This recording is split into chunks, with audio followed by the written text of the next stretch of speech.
puis moi, j'ai jamais voulu jouer sur le côté lifestyle. C'est-à-dire que quand j'étais rappeur, je montrais mes montres, mes trucs, ça faisait partie un petit peu d'un truc où dire voilà, c'est un peu mes trophées de guerre. Ouais. Et dans le trading, paradoxalement, qui est un milieu où il y a beaucoup plus d'argent, j'ai beaucoup moins envie de mettre en avant cet aspect-là. Tu vois, je monte pas mes chevaux, je monte pas ma maison, je monte pas mes trucs. Quand on vient, on me dit oui, mais tu fais pas d'argent. Je dis mais les gars, je fais pas d'argent, je suis endetté. Je n'ai pas goûté de viande depuis 2 semaines, encore 3 jours et je risque d'oublier le goût. Donc si quelqu'un peut m'inviter au resto, on y va. Et je pense qu'il faut prendre les choses avec du second degré. Et en même temps, ils ont raison, les gens, d'être très méfiants par rapport à ce milieu-là. Pourquoi? Parce qu'il y a eu beaucoup d'escroqueries, beaucoup de gens qui ont donné, regardez ma Lamborghini, elle vient du trading. Non, elle vient de l'affiliation. Et il n'y a aucun mal à ça.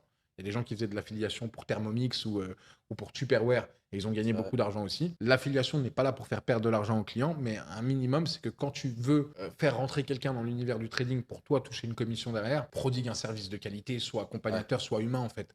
Ne sois pas un sociopathe qui est là pour aller en beach club pendant que les gens ils se font éclater sur le marché. Ça, Ouais. c'est dégueulasse. Parce qu'en fait, je crois, il y a eu certains brokers où ils te demandaient à ce que ton affilié il fasse beaucoup de volume Ouais, ouais, et bien sûr. il prenait sur ses losses, etc. Ouais, bien sûr.